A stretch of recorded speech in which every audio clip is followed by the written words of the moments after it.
अंधकार में डूबे हो और दीपक की खोज नहीं करते। जिसे तुम जीवन कहते हो वो अंधकार है, जिसे तुम मृत्यु कहते हो वो दीपक है बुद्ध के लिए। और जिसको जम जाए मार्ग बिल्कुल 100% सही है।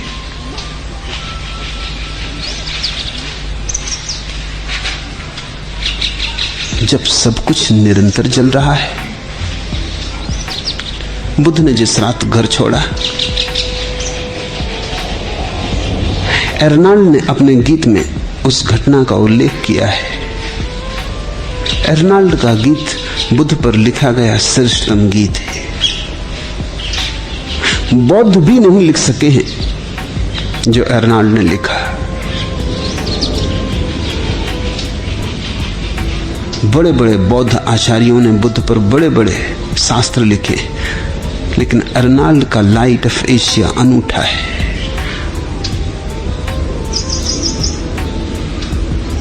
रात जा रहे हैं घर छोड़कर।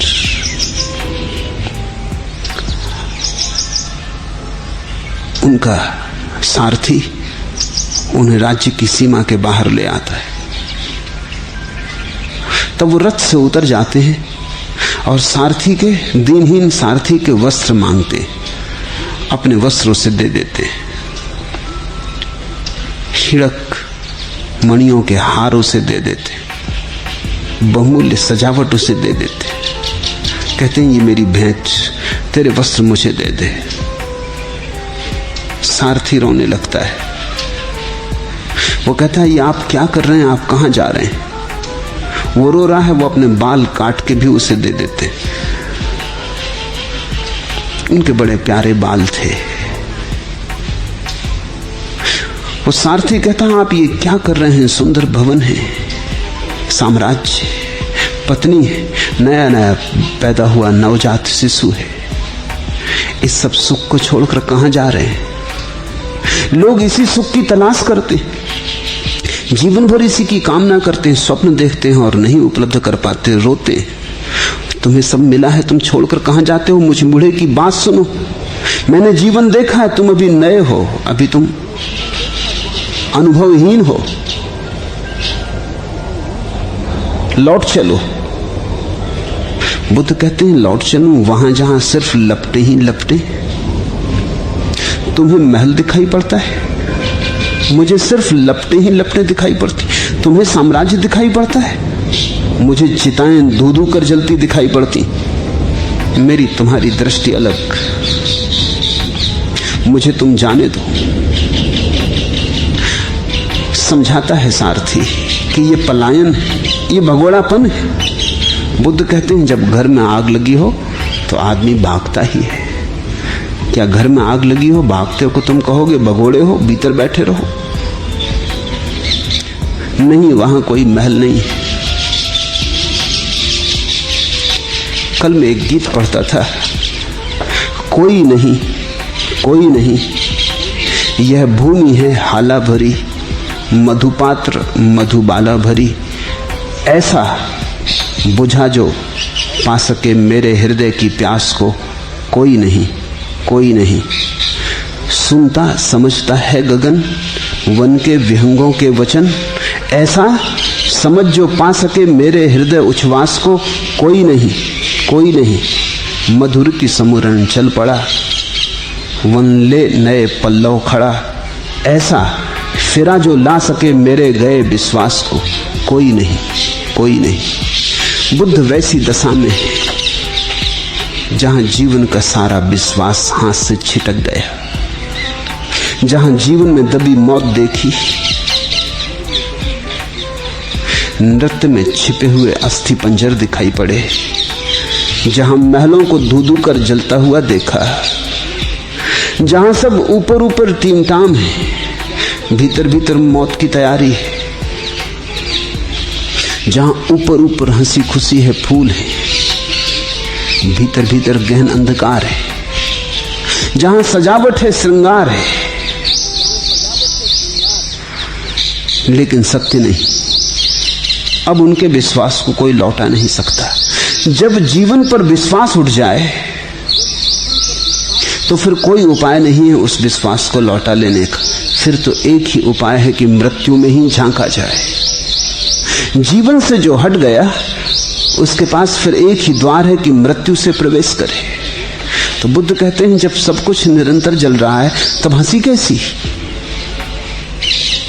तुमने बुद्ध की कोई हंसती प्रतिमा देखी? नहीं कोई प्रतिमा है, नहीं कोई चित्र है, नहीं कोई उल्लेख है कि बुद्ध को किसी ने हंसते देखा हो।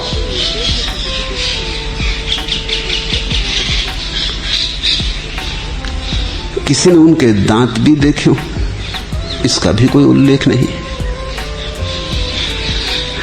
जब जीवन जल रहा हो तो हंसी कैसी, आनंद कैसा? अंधकार में डूबे हो और दीपक की खोज नहीं करते। बुद्ध के लेखे तुम जिसे जीवन कहते हो वो सिर्फ धोखा है, सपनों का धोखा है। जो है वो तुम नहीं देखते, जो तुम देखना चाहते हो देखते चले जाते हो। जो है उससे आंख नहीं मिलाते, बीच में सपने रचाते हो, सपनों के माध्यम से देखते हो।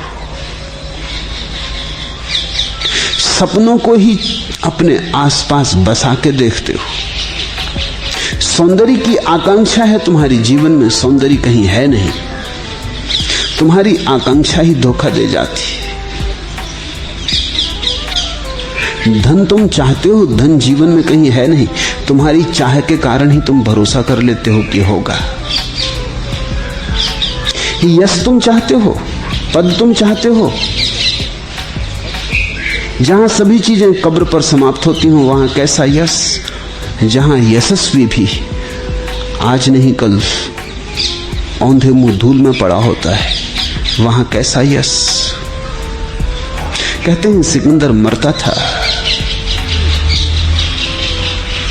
तो उसने चिकित्सकों से कहा कि मुझे मेरी मां से मिलना है, कुछ देर मुझे रोक लो। मां थोड़ी दूरी पर है, या तो वो आ जाए या मैं घर तक पहुंच जाऊं। जिसने मुझे जन्म दिया है उससे मिलकर ही विदा होना चाहता हूं। लेकिन चिकित्सकों ने कहा यह असंभव है, क्षण भर भी देर नहीं की जा सकती। कहते हैं सिकंदर ने कहा मैं अपना आधा साम्राज्य दे दूंगा। उन्होंने कहा आप चाहे पूरा भी दे दें, लेकिन मौत एक क्षण भी रुकेगी नहीं। सिकंदर आंसू भरी आंखों से मरा और कह के मरा कि जब मेरी अर्थी निकले तो मेरे दोनों हाथों को अर्थी के बाहर लटके रहने देना। पूछा उसके वजीरों ने, ये कभी सुना नहीं, हाथ बाहर अर्थी के लटकाने का कोई रिवाज नहीं। उसने कहा तुम लटके रहने देना, ताकि लोग पूछेंगे क्यों तो बता देना कि सिकंदर भी खाली हाथ मर रहा है, इसके हाथ भी भरे नहीं, दौड़े बहुत, पाया कुछ भी नहीं। अगर पूरा राज्य देकर भी मैं क्षण भर नहीं जी सकता हूं ज्यादा, आकाश ये पहले ही पता होता तो मैं इस दौड़ में अपना समय क्यों खराब करता। अगर एक श्वास नहीं मिल सकती पूरे राज्य को देकर तो मैंने सारी श्वासें व्यर्थ की इसी राज्य को पाने के लिए। तो अपनी श्वासों को बचा लेता, किसी और काम में लगा देता। यही बुद्ध कह रहे हैं, जब सब निरंतर जल रहा हो तब हंसी कैसी, आनंद कैसा? अंधकार में डूबे हो, दीपक की खोज नहीं करते। अब चाहूं भी तो मैं रुक सकता नहीं दोस्त, कारण खुद मंजिल ही ढिंग बढ़ती आती। मैं जितना पैर टिकाने की कोशिश करता उतनी ही मिट्टी और धसकती जाती है। मेरे अधरों में घुला हलाहल है काला, नैनों में नंगी मौत खड़ी मुस्काती है राम नाम की, है राम नाम ही सत्य, असत्य और सब कुछ बस एक यही ध्वनि कानों से टकराती। मरने पर इस देश में जब हम अर्थी ले जाते हैं तो कहते हैं राम नाम सत्य। सारी जिंदगी के बाद जब मरे तब तुम्हें पता चला राम नाम सत्य।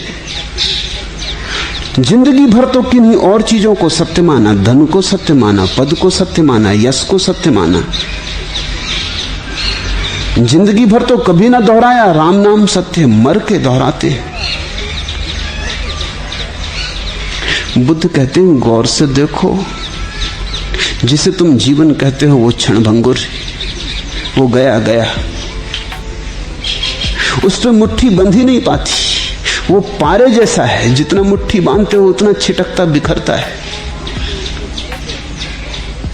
जिसे तुम जीवन कहते हो वो ठहरने वाला नहीं। जो ठहरने वाला नहीं उस पर क्यों समय व्यतीत करते हो? बुद्ध कहते हैं तुम हंसते हो, जाहिर है कि तुमने अभी जीवन की सच्चाई नहीं पहचानी। आनंदित मालूम पड़ते हो, धोखा दे रहे हो, भ्रम में हो, अबोध हो, भोले भाले हो, अज्ञानी हो, मूढ़ हो, अंधकार में डूबे हो और दीपक की खोज नहीं करते। ऐसे समय बिता रहे हो व्यर्थ राग रंग में। ये सब चला जाएगा, फिर तुम चिल्लाओगे, फिर रोओगे। इसके पहले कि अंधेरा तुम्हें सचमुच पूरा पूरा घेर ले, दियों को जला लो। इसके पहले कि रात उतर आए, इसके पहले कि सूरज ढल जाए, तुम दिए को संभाल लो। इस चित्रित शरीर को तो जरा देखो। चित्रित शरीर कहते हैं बुद्ध, पेंटेड। प्रकृति ने खूब रंगा है। इस चित्रित शरीर को तो जरा देखो। यह विरणों से युक्त तथा अंगों पांगों से जोड़कर बनाया हुआ है। यह अनेक संकल्प विकल्पों से भरा है और इसकी स्थिति बड़ी अनित्य है। इस चित्रित शरीर को तो देखो। प्रकृति ने खूब तूलिका चलाई है, धोखा खा जाओ ऐसा इंतजाम किया है। हड्डी मांस मज्जा के बड़े बीभत्स ढेर पर बड़ी सुंदर चमड़ी ओढ़ा दी। भीतर सिर्फ गंदगी है। कभी आदमी के भीतर देखा? कभी जाना चाहिए मुर्दा घर पोस्टमार्टम देखने।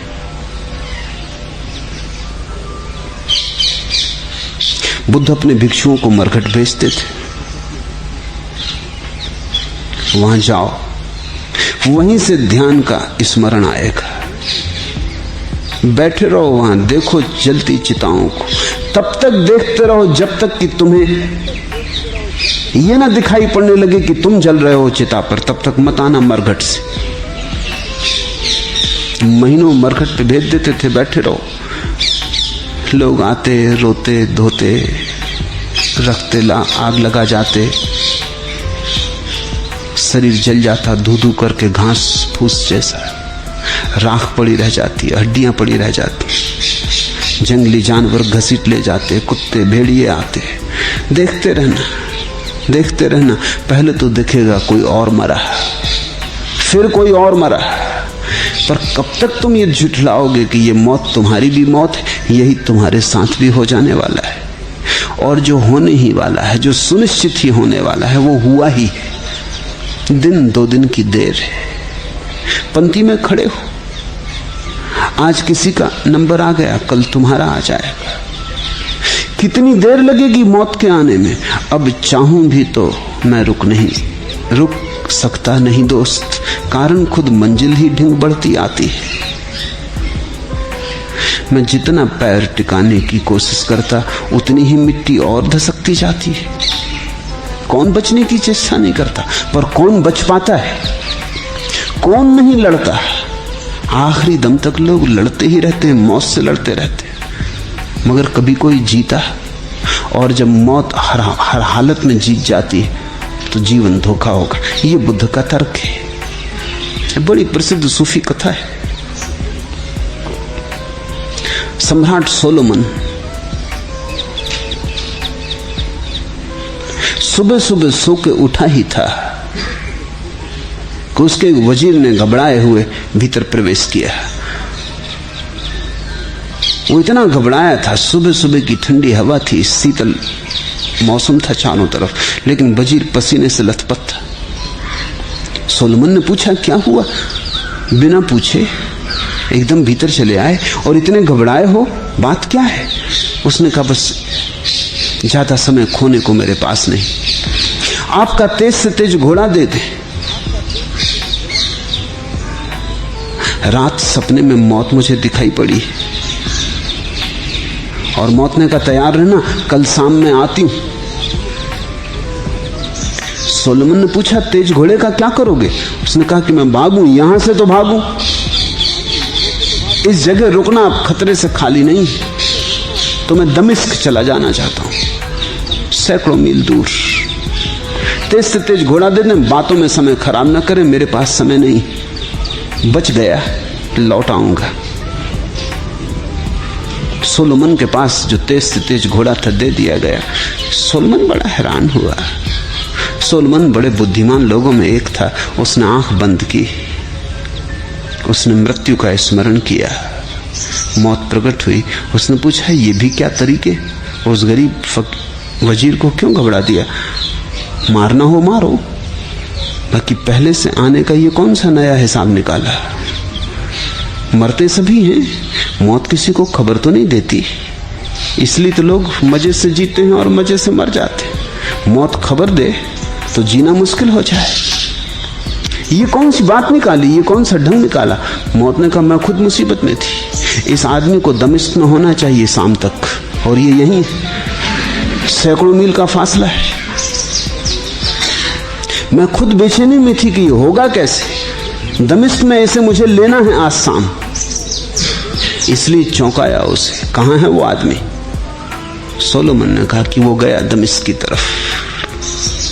कहते हैं सांझ जब वजीर पहुंचा, दमिश्क बड़ा निश्चिंत था, सूरज ढलता था। उसने एक बगीचे में घोड़ा बांधा, घोड़े की पीठ थपथपाई कि शाबाश, सच में ही तू सोलोमन का घोड़ा है।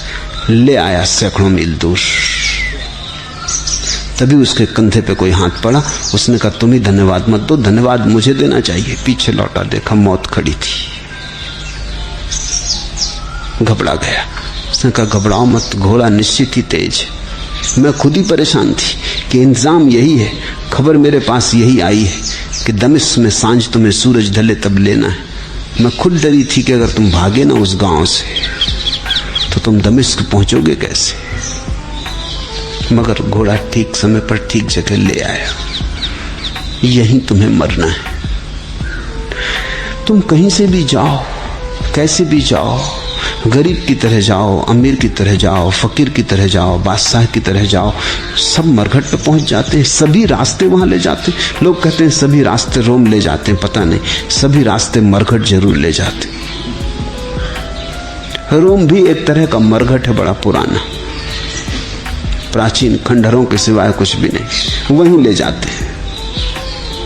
बुद्ध कहते हैं अंधकार में डूबे हो और दीपक की खोज नहीं करते। किसकी प्रतीक्षा कर रहे हो? मौत के अतिरिक्त कोई भी नहीं आएगा। किन सपनों में खोए हो, इसे हम समझें। जीवन को हमने देखा नहीं, हमने बड़े सपनों की बारात सजाई है।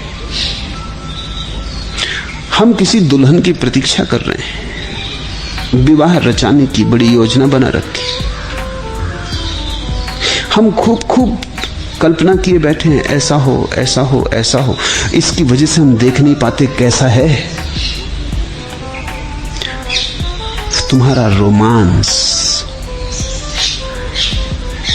तुम्हारी कल्पनाओं का जाल सत्य को प्रकट नहीं होने देता। आंख खाली करो, जरा सतेज होकर देखो, जरा सपनों को किनारे हटा के देखो, वही देखो जो है, तो तुम्हें पैदा होते बच्चे में मरता हुआ आदमी दिखाई पड़ेगा। तो तुम्हें सुंदरतम देह के भीतर अत्यंत कुरूप छिपा हुआ दिखाई पड़ेगा। तो तुम्हें जवान और युवा के भीतर बुढ़ापा कदम बढ़ाता हुआ मालूम होगा। जो गहरे देखेगा वो जीवन में मौत को देख लेगा। यही बुद्ध कहते हैं कि जरा गहरे देखो, चमड़ी के धोखे में मत आ जाओ। जरा और गहरे उतरो, जरा भीतर का दर्शन करो। जब सब निरंतर चल रहा है तब हंसी कैसी? कौन उहासो किमानंदो नित्यम पंचलिते सती अंधकारेव ओनद्धा पदीपम न गवेसत। अब खोजो, गवेषणा करो दिए की। अंधेरा बढ़ता चला जाता है, अंधेरा रोज बढ़ता चला जाता है। किस भरोसे बैठे हो? तुम्हारे अतिरिक्त कोई भी दिए को न जला सकेगा। फिर अंधेरी रात घेर लेगी और फिर बहुत तड़फोगे और पछताओगे कि क्यों दिन का उपयोग न कर लिया, क्योंकि दिन के उजाले में चाहते तो दिया जल जाता। बुद्ध कहते हैं जीवन का बस इतना ही उपयोग हो सकता है कि जीते जी तुम दिया जला लो, ध्यान का दिया जला लो। बस इतना ही जीवन का उपयोग है। तुमने पद, धन, यश, कीर्ति, प्रेम, इन सब की तो चेष्टाएं की, बस एक ध्यान के दिए को जलाने की चेष्टा नहीं की। वही काम आएगा। मौत केवल उसी दिए को नहीं बुझा पाती। बुद्ध कहते हैं ध्यान भर अमृत का सूत्र है। लेकिन मौत की तो किसी से बात ही करो तो लोग नाराज हो जाते। बुद्ध से भी लोग बहुत नाराज हुए, क्योंकि बुद्ध मौत की ही बात करते। अब कोई शादी को जा रहा हो और तुम उससे मौत की बात करो, कोई दिल्ली की तरफ जा रहा हो तुम उससे मौत की बात करो, वो कहेगा ठहरो अभी ये बातें ना करो, पैर डगमगाए देते हो। बुद्ध ने जहां भी मौत की बात की लोग नाराज हुए। मौत की बात शिष्टाचार नहीं मानी जाती। कहीं भी तुम मौत की बात छेड़ो लोग तुम्हें शांत कर देंगे कि चुप भी रहो, ये भी कोई बात है। मौत से हम बचते हैं, शब्द से बचते हैं। मौत को हम दूर रखते हैं, इसलिए मरघट कब्रिस्तान गांव के बाहर बनाते हैं, जहां जाना ना पड़े। बस जब जाना पड़ेगा तब जाएंगे, ऐसे न जाना पड़े। तो मरघट को बिल्कुल दूर बना देते हैं, जहां कोई कारोबार नहीं, जहां अकारण जाने की कोई जरूरत नहीं। या तो कभी कोई मित्र मर जाए, परिजन मर जाए तो पहुंचा आते। लेकिन तुमने वहां भी देखा, मैं बहुत बार, मुझे बचपन से शौक था, कोई मरा मैं गया। गांव में कोई मरे, परिचित हो अपरिचित हो, संबंधी हो असंबंधी हो, उससे कुछ लेना देना नहीं था। मेरे घर में लोग जानने लगे थे कि अगर मैं घर में देर तक नहीं आया तो वो समझते कि कोई मर गया होगा। गया। पर वहां मैं चकित हुआ कि वहां भी लोग चिता की तरफ पीठ करके दूसरी ही बातें करते, वहां भी मौत को झुठलाते, वहां भी संसार की ही बात चलती, वहां भी गांव के ही गप सड़ा के, किसकी पत्नी भाग गई, कौन जुआ खेलता पकड़ा गया, कौन ने चोरी की, कहां हत्या हो गई, वही सब बातें चलती। मैं सोचता था कम से कम मरघट पे तो मौत की लोग याद करते होंगे। नहीं, वहां भी छोटे छोटे झुंड बना लेते और सब बातें करते हैं, मौत को छोड़ देते। मौत कुछ स्मरण मात्र से कपा जाती। बुद्ध ने जब मौत और दुख की बातें शुरू की तो लोग नाराज ही हुए, लोग घबराए कि ये आदमी पैर के नीचे की जमीन खींचे लेता है। और इसने खींची, बहुत लोगों के पैर के नीचे की जमीन खींच ली। जवान आदमियों को बुढ़ापे का दर्शन दे दिया, अभी जिंदगी की रौ में थे, उनके पैर से जमीन खींच ली और मौत के गड्ढे में ढकेल दिया। मगर जो इसके साथ चलने को राजी हो गए, जिन्होंने दुख की हिम्मत की कि करेंगे साक्षात्कार, जिन्होंने पीड़ा से मुंह न मोड़ा, सन्मुख होने की चेष्टा की, उन्होंने खूब पाया, उन्होंने खूब ज्योति जलाई, दिए ही नहीं मसाले जला ली, और कुछ ऐसी रोशनी जलाई जो फिर कभी नहीं बुझती। उन्होंने वास्तविक जीवन को पा लिया। अब ये बड़ा उल्टा दिखता है, मौत के माध्यम से वास्तविक जीवन को पा लिया। कैसे ये घटता है? ऐसे घटता है कि जैसे ही मौत साफ होने लगती, तुम्हारे सपने टूटने लगते। मौत को अगर तुम देखते रहो, जानते रहो, सोचते रहो, विचारते रहो, ध्यान में गुनगुनाते रहो, बूझते रहो, बुद्ध कहते हैं, तो तुम सपने ना बना सकोगे। अचानक उमंग उठी सपने की कि लाख इकट्ठा करें और तभी ख्याल आ गया मौत का, ढीले पड़ जाओगे। क्या फायदा? कैसी हंसी, कैसा आनंद। चले थे बारात लेके दुल्हन को लेने, रास्ते में मौत का ख्याल आ गया। डोला क्या उठा, अर्थी उठ गई। अगर तुम स्मरण रखो मौत को, तो तुम पाओगे जगह जगह से सपने टूटने लगे।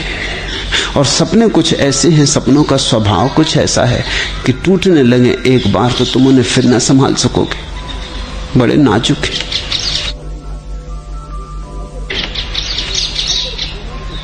अगर फूलों से बने ये स्वप्न होते और मुरझाकर धरा पर बिखर जाते, कभी सहज भोलेपन पर मुस्कुराता, किंतु चित्त को शांत रखता। हर सुमन में बीज है, हर बीज में है वन सुमन का। क्या हुआ जो आज सूखा, फिर उगेगा, फिर खिलेगा। अगर फूलों से बने ये स्वप्न होते, अगर कंचन के बने ये स्वप्न होते, टूटते या विकृत होते, किस लिए पछतावा होता। स्वर्ण अपने तत्व का इतना धनी है, वक्त के धक्के, समय की छेड़खानी के नहीं कुछ भी अभी उसका बिगड़ता। स्वयं उसको आग में मैं झोंक देता, फिर तपाता, फिर गलाता, ढालता फिर। अगर मिट्टी के बने ये स्वप्न होते, टूट मिट्टी में मिले होते, हृदय में शांत रखता।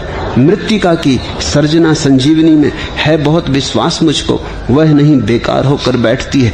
एक पल को फिर उठेगी, फिर उठेगी, फिर उठेगी। किंतु इनको क्या करूं मैं, स्वप्न मेरे कांच के थे। किंतु इसको क्या करूं मैं, स्वप्न मेरे कांच के थे। एक स्वर्गिक आंच के थे, उनको ढला था, एक जादू ने संवारा था, रंगा था। कल्पना किरणावली में वे जगर मगर हुए थे, टूटने के वास्ते थे ही नहीं वे। किंतु टूटे तो निगलना ही पड़ेगा। आंख को यह छुर तीक्ष्ण सुतीक्ष्ण यथार्थ दारुण, कुछ नहीं इनका बनेगा, कुछ नहीं इनका बनेगा, कुछ नहीं इनका बनेगा। एक बार टूटने लगे स्वप्न तो फिर तुम उन्हें जोड़ ना पाओगे। एक बार जागने लगो तो फिर तुम सो ना पाओगे। एक बार सत्य का थोड़ा सा भी अनुभव होने लगे तो असत्य को फिर तुम बसा ना पाओगे। सुबह जब सूरज निकलता है, अंधेरा खो जाता है। ऐसे ही तुम्हारे भीतर जब जीवन के प्रति होश की किरण आनी शुरू होती तो सपने छितर बितर हो जाते। टूटने को वे बने ही ना थे, अगर टूट गए फिर जुड़ ना सकेंगे। कांच के, कांच से भी नाजुक है, कांच भी जुड़ जाता है। इसलिए हम डरते हैं कि कहीं मौत का दारुण सत्य हमारे सपनों की जगमगाहट को तोड़ ना दे। इसलिए हम डरते हैं, मौत को हम देखते ही नहीं, टालते, स्थगित करते हैं। हमने कुछ ऐसा मान रखा है कि मौत कहीं जीवन में थोड़ी घटती, जीवन के बाद। हम मरते थोड़ी हैं, जीवन के बाद मौत घटती, जब जीवन जा चुकता है तब घटती। हमने मौत को जीवन के बाहर ढकेल रखा है। जीवन को हमने अलग छांट लिया है, मौत को अलग छांट लिया है। जानना ठीक से, मौत जीवन में घटती, रोज घटती है, घट ही रही है, घटती ही रही है। ऐसा थोड़ी है कि एक दिन 70 साल के होकर तुम अचानक मर जाते हो। 70 साल मरते हो तब मर पाते हो। ये लंबा सिलसिला है। रोज रोज मरते हो, पल पल मरते हो तब मर पाते हो। मरना कोई घटना थोड़ी है, प्रक्रिया है।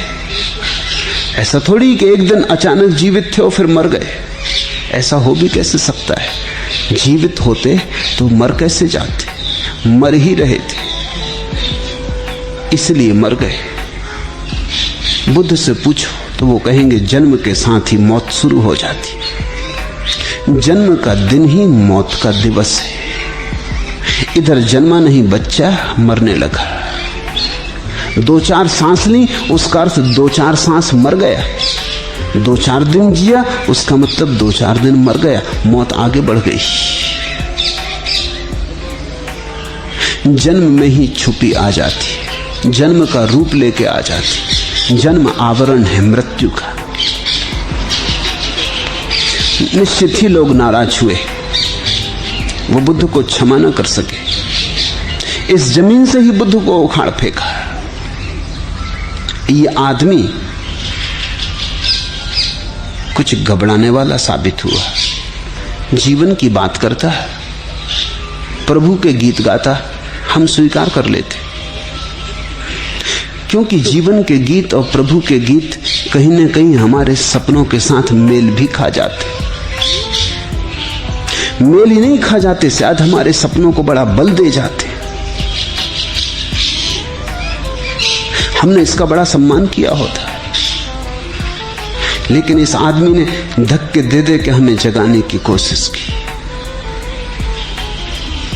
इसने हमारा स्वर भंग किया। हम गीत में लीन थे, इसने हमें चौंकाया। और कहां कहां के गीत, कैसी हंसी, कैसा आनंद। बावले थे जब तलक बकते थे, सब करते थे प्यार। अक्ल की बातें कही, हमसे क्या नादानी हुई। तुम भी अगर व्यर्थ की बकवास जारी रखो, लोग प्रसन्न होंगे। सपनों की बात करो, सपनों के सौदागर बनो, लोग प्रसन्न होंगे। बावले थे जब तलक बकते थे, सब करते थे प्यार। अक्ल की बातें कही, क्या हमसे नादानी हुई। मगर अक्ल की बात मत कहना, लोग अक्ल के दुश्मन हैं। लोग वही सुनना चाहते हैं जो उन्हें अभी प्रीतिकर लगता है। सत्य नहीं सुनना चाहते, प्रीतिकर सुनना चाहते हैं। श्रेयस से उन्हें कोई मतलब नहीं, प्रेयस से मतलब। जो उन्हें प्रीतिकर लगता है वही सुनना चाहते। तुम उन्हें सपने को सजाओ, तुम उन्हें सपनों के सजाने की सामग्री दो। तुम उनसे कहो ये कारागृह नहीं है, तुम्हारा निवास है। तुम उन्हें मौत को छिपाने के लिए उपाय दो। तुम उनको कहो कि जिए चले जाओ। आज नहीं घटा सुंदर, कल घटेगा। आज नहीं आशा भरी, कल भरेगी। आज नहीं बरसे बादल यश के, धन के, वैभव के, कल बरसेंगे। नहीं इस पृथ्वी पर तो परलोक में बरसेंगे। नहीं इस लोक में तो स्वर्ग में। उनके सपनों को गति दो। उनसे कहो चढ़े रहो सपनों के अश्वों पर, चलते रहो, कभी न कभी पहुंच ही जाओगे। तो वो तुमसे प्रसन्न होंगे। इसलिए संसार कवियों से बड़ा प्रसन्न रहा है। संतों की पूजा करता रहा, लेकिन प्रसन्न नहीं रहा। क्योंकि संत तुम्हें कहीं ना कहीं तो खींचेगा, जगाएगा। तुम सोना चाहते हो, संत कहीं ना कहीं अलार्म बजाएगा, तोड़ देगा नींद। और अभी अभी तुम सोए थे और खूब मधुर सपनों में दबे थे।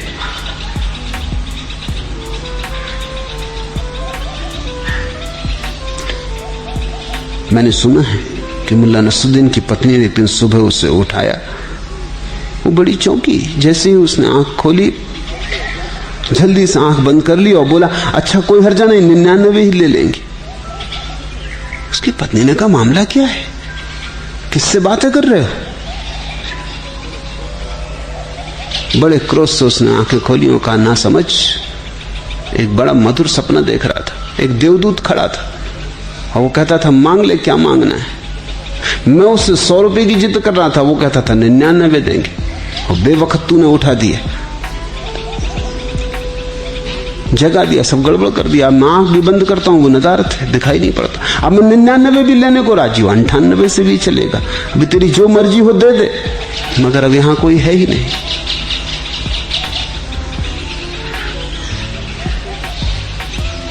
संतों के पास होने का अर्थ है सपनों को तोड़ने का साहस। तुम संतों के पास भी जाते हो तो इसलिए जाते हो कि सपने जो तुम पूरे नहीं कर पा रहे हो उनके आशीष से पूरे हो जाएं। मेरे पास लोग आ जाते, बड़ी गलत जगह आ जाते, वो मुझसे कहते हैं बस आप तो आशीर्वाद दे दें। मैं उनसे पूछता हूँ काहे के लिए? कहते हैं आप तो सब जानते, बस आप तो दे दें। मुझे पक्का तो पता चले कि तुम करना क्या चाहते हो। कहते हैं जरा चुनाव में खड़े हो रहे हैं, चुनाव में वो खड़े हो रहे हैं, मुझे भी फंसाने का इरादा है। मैं उनसे कहता हूं अगर मेरा आशीर्वाद चाहते हो तो हारोगे, अगर उतनी हिम्मत हो तो दूं।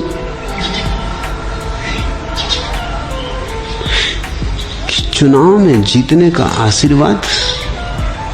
तो मैं कोई तुम्हारा दुश्मन हूं? तो ऐसे हुआ कि जैसे कोई आए और कहे कि पागल हो रहा हूं, आशीर्वाद दे। लेकिन लोग पागल होने के लिए आशीर्वाद मांग रहे हैं। जहां उन्हें वैसे आशीर्वाद मिल जाते हैं वहां वो बड़े प्रसन्न हैं, वहां उनके सिर झुकते हैं श्रद्धा से। बुद्ध ने चौंकाया, घबराया। जिस गहनता से बुद्ध ने मृत्यु को खींच के जीवन के बीच बाजार में खड़ा किया, कभी किसी और ने न किया था। इसलिए बुद्ध ने अपने भिक्षुओं को पीत वस्त्र दिए। पीत वस्त्र मृत्यु के प्रतीक है।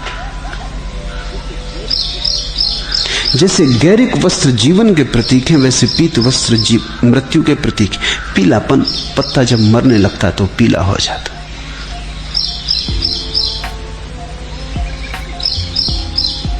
सूख जाता, मौत आ गई। बुद्ध ने पीले वस्त्र दिए अपने भिक्षुओं को, मृत्यु का आवरण दिया। इसी की बना लो ओढ़नी, इसी की बना लो बिछोनी, मौत की, ताकि जीवन का धोखा टूटे।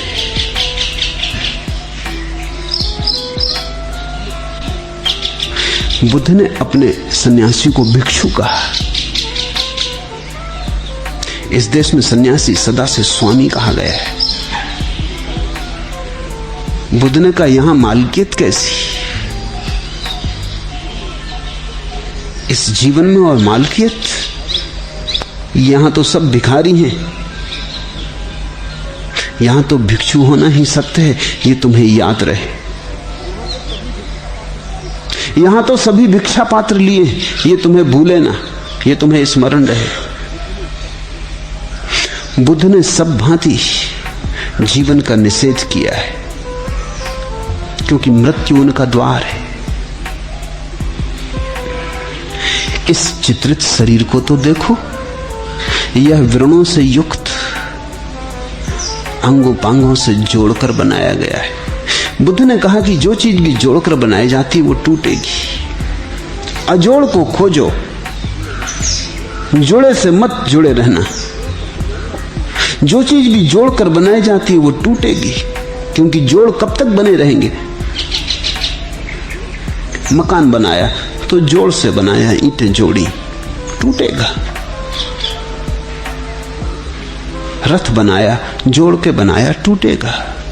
बुद्ध कहते हैं उसकी तलाश करो जो दो चीजों से जुड़ के नहीं बना है, जो अखंड है, वही कभी नहीं टूटेगा। अखंड कैसे टूटेगा? जिसमें खंड ही नहीं है उसका विसर्जन ना हो सकेगा। तो बुद्ध कहते हैं ये शरीर तो व्रणों से युक्त है, इसमें तो घाव ही घाव है। चमत्कार है कि कैसे ये चलता है, इसमें तो बीमारियां ही बीमारियां हैं। जरा सोचो तो एक शरीर में कितनी बीमारियों की संभावना है। तुम ये मत सोचना कि कोई बीमार होता है तो उसको बीमारी होती, तो फिर तुम्हें चिकित्सा शास्त्र का कुछ पता नहीं। बीमारियां तो सभी के भीतर हैं, किसी की प्रकट हो जाती, किसी की प्रकट नहीं होती। समय मिल जाता प्रकट हो जाती, अवसर मिल जाता अनुकूल तो प्रकट हो जाती। तुम सुनते हो फला आदमी को कैंसर हो गया, तो तुम सोचते हो कि बड़ा सौभाग्यशाली है, हमको नहीं हुआ। कैंसर का रोगाणु तुम्हारे भीतर भी है, संभावना तुम्हारी भी है। सभी बीमारियां तुम्हारी भी हैं। हाँ, अनुकूल अवसर पाके कोई बीमारी सक्रिय हो जाएगी, कोई सोई रहेगी। बुद्ध ने कहा शरीर तो घर है रोगों का, प्रतीक्षा में है बैठे रोग। जैसे बीज दबे हैं पृथ्वी में, मौका देखते हैं अनुकूल ऋतु, अनुकूल समय का, अंकुरित हो उठेंगे। निश्चित ही आधुनिक चिकित्सा शास्त्र भी कहता है कि मनुष्य है ये एक चमत्कार है। इतने रोगाणु हैं कि मनुष्य का होना कल्पना के बाहर है कि हो कैसे सकता है मनुष्य। अगर किसी से पूछा जाता ये प्रश्न कि इतनी बीमारियां हो तो क्या आदमी 70 साल जी सकेगा, इतनी बीमारियां जिसके भीतर हो? अगर ये सैद्धांतिक सवाल हो तो कोई भी चिकित्सा शास्त्री राजी नहीं हो सकता कि जी सकेगा।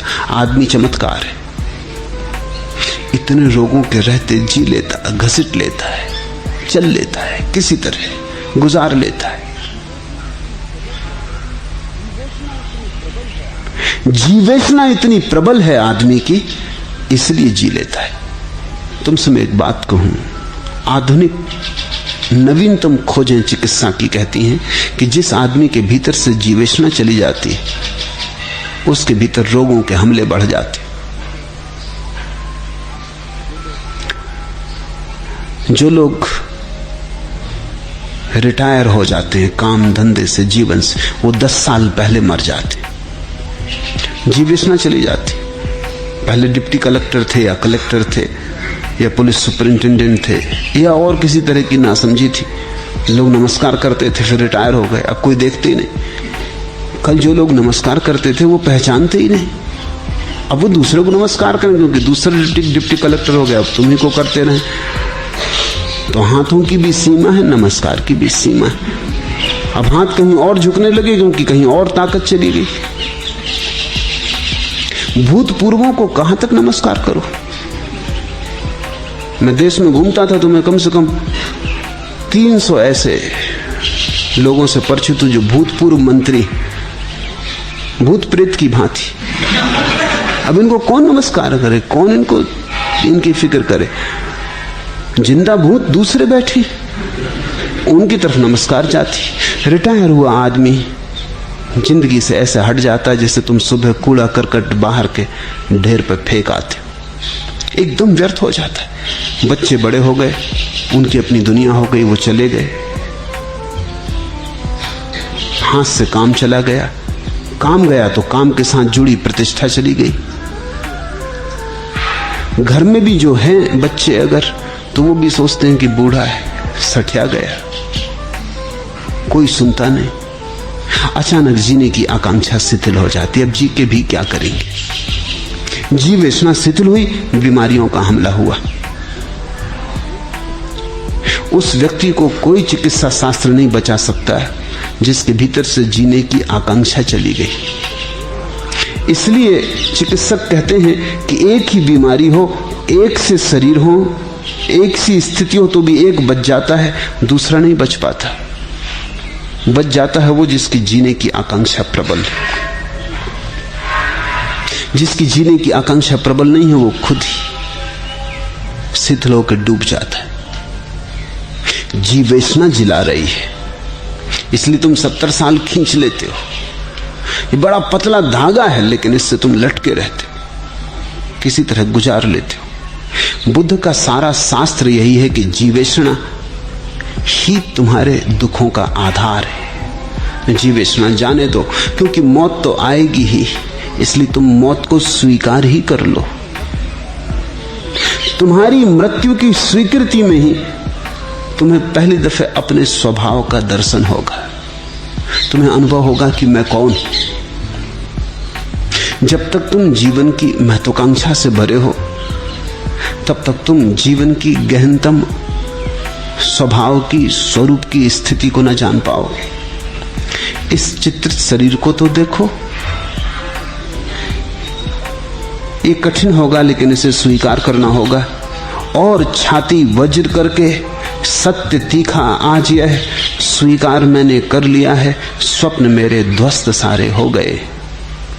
जिसने ऐसा जाना छाती वज्र करके, कठिन है लेकिन जिसने अपने स्वप्नों को गिरा हुआ, इंद्रधनु को जैसे पैरों तले रौंद दिया गया, धूल में गिर गया, बिखर गया, ऐसा जिसने जान लिया, छाती कठोर करनी होगी। छाती चाहिए तो ही कोई सपनों को गिरा हुआ देख सकता है। हम तो ये करते हैं, एक सपना टूटा नहीं कि दूसरा बना लेते हैं। हम दूसरा पहले से तैयार ही रखते, स्पेयर तैयार रखते। इधर एक सपना पंचर हुआ, हमने दूसरा स्पेयर जल्दी से निकाला डिग्गी से और लगा दिया, गाड़ी फिर चल पड़ी। जब सपने पंचर हो उनको हो ही जाने देना, गाड़ी को रुक ही जाने देना। सपनों से छूटोगे तो सत्य से संबंध जुड़ेगा। यह देहाकार जराजीर्ण रोगों का घर और अत्यंत भंगुर है। यह सड़न का भंडार विनाश को प्राप्त होता है और निश्चय ही जीवन का अंत मृत्यु में होता है। एक ही बात निश्चित है जीवन में, एक ही बात निश्चित है। बड़ा आश्चर्य है, जीवन निश्चित नहीं है, जीवन में मृत्यु निश्चित है और सब चीजें अनिश्चित है। हो भी सकती हैं, ना भी हो जाए तो संयोग, न हो तो संयोग। पद मिल जाए ना मिले, धन मिल जाए ना मिले, यश मिल जाए ना मिले, मौत मिलेगी ही और सब अनिश्चित है। इसलिए अनिश्चित पर दांव मत लगाना। और अनिश्चित को पा भी लोगे तो क्या करोगे? वो जो मौत है, वो जो निश्चित है, वो आके तुम्हारा किसी तरह तुमने जो इंतजाम भी जमा लिया होगा उसे भी बिखरा देगी। यह देहाकार जराजीर्ण रोगों का घर और अत्यंत भंगुर, पानी के बबूले जैसा भंगुर। जब तक नहीं टूटा नहीं टूटा। पानी का बबूला देखा, जब तक नहीं टूटा नहीं टूटा। तब तक तो सूरज की किरण पड़ जाए तो कैसी चमक आ जाती बबूले में, कैसे रंग बिखर जाते, कैसा सुंदर हो उठता है। क्षण भर को तो ऐसा भ्रम देता है हीरों का, लेकिन कोई भी संभाल ना सकेगा इस हीरे को। छुआ नहीं कि टूटा, ना भी छुआ तो भी टूटेगा, बचाने का कोई उपाय नहीं है। रोगों का घर अत्यंत जराजीर्ण भंगुर है, सड़न का भंडार विनाश को प्राप्त होता है और निश्चय ही जीवन का अंत मृत्यु में होता है। मैं एक सूफी कहानी पढ़ता था। एक युवक ने आके अपने गुरु को कहा, अब बहुत हो गया, मैं जीवन छोड़ देना चाहता हूं, लेकिन पत्नी है, बच्चा है, घर द्वार है। गुरु ने कहा, तेरे बिना वे न हो सकेंगे? उसने कहा कि ऐसा तो कुछ नहीं है, सब सुविधा है, मेरे बिना हो सकेंगे, लेकिन मुझे लगता है ऐसा कि मैं मर जाऊंगा तो मेरी पत्नी जी ना सकेगी, मेरे बच्चे मर जाएंगे, इतना उनका प्रेम है मेरे प्रति। उस फकीर ने कहा, फिर ऐसा कर, कुछ दिन ये श्वास की विधि है, इसका अभ्यास कर, फिर आगे देखेंगे। श्वास की विधि उसने अभ्यास की। विधि ऐसी थी कि अगर तुम थोड़ी देर के लिए श्वास साध के पड़ जाओ तो मरे हुए मालूम पड़ो। फिर उस फकीर ने तो उसे भेजा घर कि आज सुबह तू जाके लेट जा और मर जा, फिर आगे सोचेंगे, मैं आता हूं पीछे। वो आदमी गया, लेट गया, सांस साध के मर गया मालूम हुआ। छाती पिटाई मच गई, रोना धोना हुआ, पत्नी चिल्लाने लगी, बच्चे चिल्लाने लगे कि मैं मर जाऊंगी। तभी वो फकीर आया, द्वार पे आके उसने अपनी घंटी बजाई, भीतर आया। उसने कहा, अरे ये युवक मर गया, ये बच सकता है अभी, लेकिन कोई इसके बदले में मरने को राजी हो तो सन्नाटा हो गया। न बेटा मरने को राजी, न बेटी मरने को राजी, न मां मरने को राजी, न बाप मरने को राजी।